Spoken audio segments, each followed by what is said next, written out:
운전하시다가 아찔했던 순간 한 번쯤 겪어보셨죠? 사고는 안 났지만 심장이 철렁 내려앉는 그 순간 말입니다. 그런데 만약 실제로 부딪히지도 않았는데 뺑소니로 처벌받는다면 어떠실까요? 오늘은 바로 그런 일이 실제로 벌어진 울산도로 사건을 통해 우리가 꼭 알아둬야 할 중요한 이야기를 해보려고 합니다.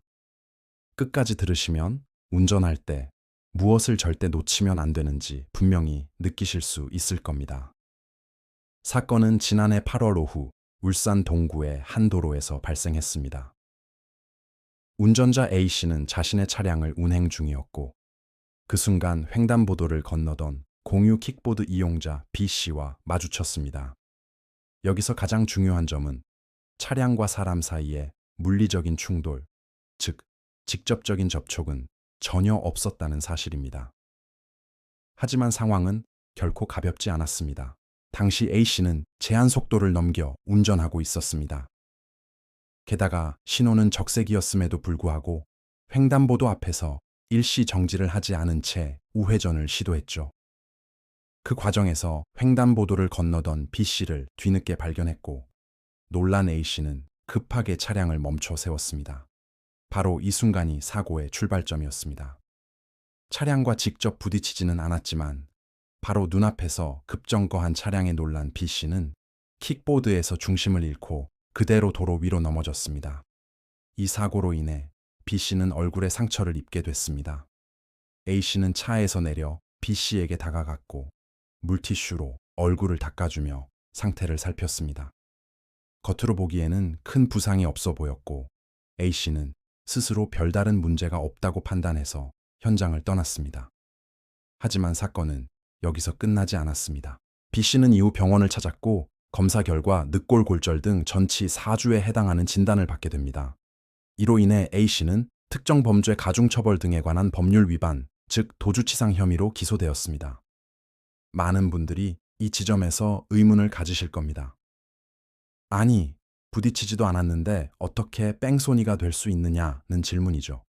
재판 과정에서 A씨는 자신의 책임을 부인했습니다. B씨가 킥보드를 타고 빠른 속도로 노면이 고르지 않은 횡단보도를 지나다가 스스로 넘어진 것이라고 주장했죠. 즉, 사고의 원인이 자신에게 있지 않다는 입장이었습니다.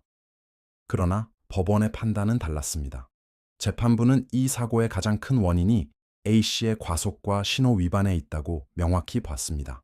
다시 말해 A씨가 교통법규를 지키지 않은 상태에서 B씨를 뒤늦게 발견하고 급정거한 그 행위 자체가 사고를 유발했다는 판단이었습니다. 그리고 또 하나 중요한 부분이 있습니다. 사고 직후 B씨가 병원 이송이나 치료가 필요 없다는 의사를 적극적으로 밝힌 사실은 없었습니다. 그럼에도 불구하고 A씨가 혼자서 괜찮을 것이다 라고 판단하고 현장을 떠난 점에 대해 재판부는 도주에 해당한다고 봤습니다. 운전자가 사고 이후에 해야 할 조치를 스스로의 판단으로 생략할 수는 없다는 취지였습니다. 결국 울산지방법원 형사 5단독 조국인 부장판사는 A씨에게 벌금 300만 원을 선고했습니다. 재판부는 판결 이유에서 죄책이 가볍지 않음에도 불구하고 피고인이 자신의 잘못을 인정하지 않는 태도를 보였다고 지적했습니다.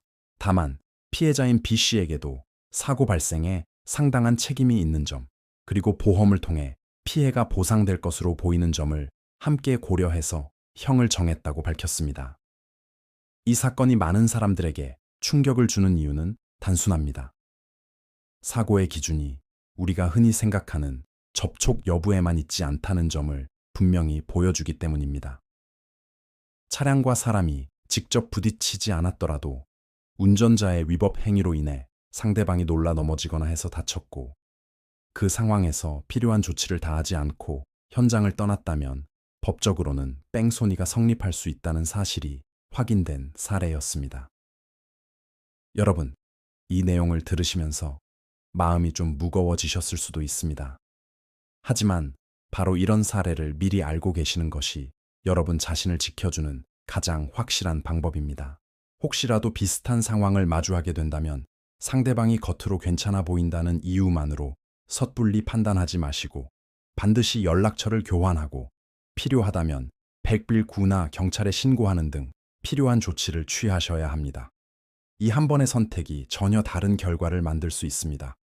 오늘 이야기 도움이 되셨다면 마음으로라도 공감 한번 보내주시고, 이런 실제 판례 정리가 유익하셨다면 여러분의 관심과 응원으로 계속 이어갈 수 있습니다. 끝까지 함께 해주셔서 진심으로 감사합니다.